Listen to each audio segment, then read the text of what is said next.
আপনারা দেখছেন চ্যানেল ইছামতি। ধন্যবাদ সকলকে।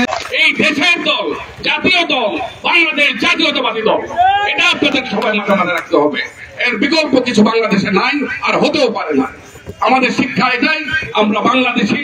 এখানে যে যার দল দিয়ে আমরা যেই না আসি, হিন্দু, মুসলিম, বৌদ্ধ, খ্রিস্টান যারাই থাকি না কেন, আমরা বাংলাদেশি। এটা আপনাদের মাথায় রাখবেন। এটাই আমাদের গর্ব। শহীদ জি আমাদের নেতা, এটা আমাদের গর্ব। বেগম খালেদা জিয়া আমাদের দল করেছেন, সেটা আমাদের গর্ব। আজকে আমাদের পিছনে কান্ডারি হিসাবে যে নেতা আছেন, তারুণ্যের অহংকার এবং আমাদের খুবই ঘনিষ্ঠ জনাব তারেক রহমান, সেটাও আমাদের গর্ব। শীত, গ্রীষ্ম, বর্ষা বলতে কিছু নাই, সারাক্ষণ আপনাদের সঙ্গে মাঠে আছেন। জিয়াউর রহমান সাহেবের পিছনে যা রুবেল আজকে পরিচালিত করছে, আমি সেই জন্যই বলতে চাই, আমাদের ক্ষমতা দরকার নাই, ক্ষমতা রাষ্ট্রীয় ক্ষমতার জনগণ আমাদেরকে পাঠাবে। এই হালুয়াঘাট বোমাবাসীকে খেদমত করার জন্য আমাদের খাদেম দরকার। আর সেই খাদেম সালমান ওমর রুবেল। আপনারা তাকে কতটা ভালোবাসেন আজকে হাত খুলে দেখিয়ে দেন, আমি দেখে নিতে চাই। অসংখ্য ধন্যবাদ। বাংলাদেশ জাতীয়তাবাদী দল বিএনপি কর্তৃক আয়োজিত হালুয়াঘাট উপজেলা পৌরসভা নেতৃবৃন্দ কর্তৃক আয়োজিত আজকের ইফতার দোয়া ও ঈদ সামগ্রী ঈদ উপহার বিতরণ অনুষ্ঠানে মঞ্চে উপস্থিত আজকের অনুষ্ঠানে সম্মানিত সভাপতি, আমি বিএনপি কর্মী হিসেবে কাজ করছি। আমি সালমান ওমর রুবেল, আমি বারবার বলছি আমি নেতা না, আমি বিএনপির একজন কর্মী হিসেবে কাজ করছি।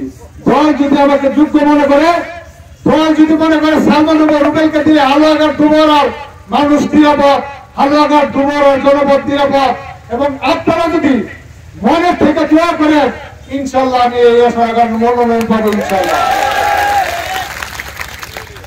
আমি এইভাবে কাজ করছি, এইভাবে মানুষের পাশে দাঁড়াচ্ছি। দল যদি মনোনয়ন দেয় তাহলেও দলের সাথে আছি, দল যদি মনোনয়ন না দেয় তাহলেও দলের সাথে আছি। ধানের শীষের বাইরে যাওয়ার কোনো প্রশ্নই উঠে না। আজকে এখানে ধানের শীষের জন্য ভোট চাচ্ছি, আমার জন্য ভোট চাচ্ছি না।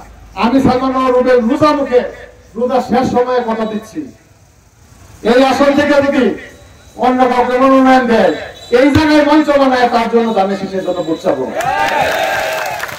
অন্য নেতা যদি বুকের পাটা থাকে এই ধরনের কথা বলুন। আর আমি এলাকার মানুষের জন্য কাজ করছি।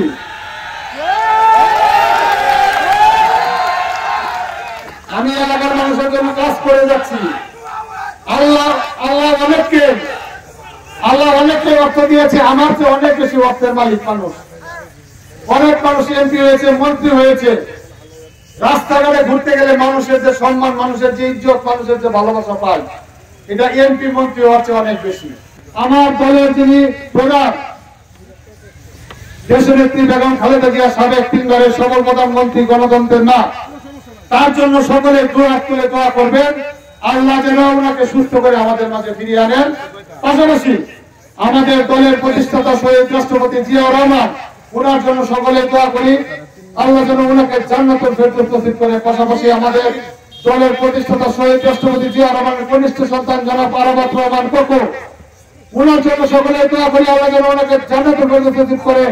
সর্বোপরি আমাদের দলের যিনি বর্তমানে ধারক বাহক, যার নেতৃত্বে বাংলাদেশ জাতীয় দল বাংলাদেশের প্রত্যেকটি জায়গায়, আনাচে কানাচে, উপজেলায়, ইউনিয়নে, ওয়ার্ডে, জেলায় জেলায় প্রতিষ্ঠিত হচ্ছে, সুসংগঠিত হচ্ছে আমাদের দলের ভারপ্রাপ্ত চেয়ারম্যান জনাব তারেক রহমান, যিনি সুদূর লন্ডন বসে থেকে 17 বছরে সারা বাংলাদেশের প্রতিটি প্রান্তরে এই বিএনপি জাতীয় দলকে সুসংগঠিত করেছে। সেই তারেক রহমানের জন্য আমরা সকলে মিলে দোয়া করি, উনি যেন অচিরে বাংলাদেশে ফিরে আসতে পারেন, এবং তার নেতৃত্বে আগামী দিনে যে নির্বাচন হবে, বাংলাদেশ জাতীয় দল যেন সংখ্যাগরিষ্ঠ আসন পায়, এবং তার মাধ্যমে বাংলাদেশের মানুষ যেন বাংলাদেশের গণতন্ত্র ফিরে পায়, ভোটের অধিকার ফিরে পায়, ভাতের অধিকার ফিরে পায়। আমি আমার বক্তব্য এখানে শেষ করছি। বাংলাদেশ জিন্দাবাদ, শহীদ জিয়াউর খালেদ জিন্দাবাদ, আগামী দিনের আমাদের মানবতা নায়ক জনাব তারেক রহমান জিন্দাবাদ জিন্দাবাদ। ধন্যবাদ সকলকে। সবার আগে সর্বশেষ সংবাদ পেতে আমাদের চ্যানেলটি সাবস্ক্রাইব করে বেল আইকনে ক্লিক করে রাখুন। ধন্যবাদ।